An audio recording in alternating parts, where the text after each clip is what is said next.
خبر شامل کرتے ہیں اپنے نمائندے ڈیپٹی بیورو چیف پنجاب ملک ریحان نواز 18 نیوز کی رپورٹ کے مطابق مبینہ غنڈہ گرد عناصر نے دکانیں بند کروانے پر ٹائیگر فورس اور نائب تحصیلدار کو مار کر بھڑکس نکال دیا۔ نائب تحصیلدار کی جانب سے صلح کرنے پر ٹائیگر فورس کا شدید احتجاج۔ ٹائیگر فورس کا اجلاس طلب کیا گیا اور اجلاس کے بعد فورس کے تمام جوانوں کی ڈیوٹی لگائی گئی کہ وہ غیر ضروری دکانیں بند کروائیں۔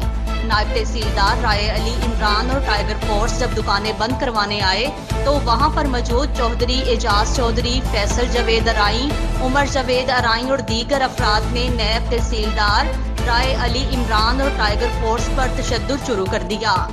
اسی دوران نائب تحصیلدار رائے علی عمران وہاں سے بھاگ گیا اور بعد ازاں صلح کر لی، جس پر ٹائیگر فورس کے جوانوں نے غنڈہ گرد عناصر اور صلح کرنے پر سب تحصیل نور پور کے نائب تحصیلدار رائے علی عمران کے خلاف شدید احتجاج کیا۔ وزیر اعلیٰ پنجاب، آئی جی پنجاب، RPO ساہیوال، DPO پاک پتن اور ٹائیگر فورس کی اعلیٰ قیادت سے فوری ذمہ داران کے خلاف کارروائی کی اپیل کی ہے۔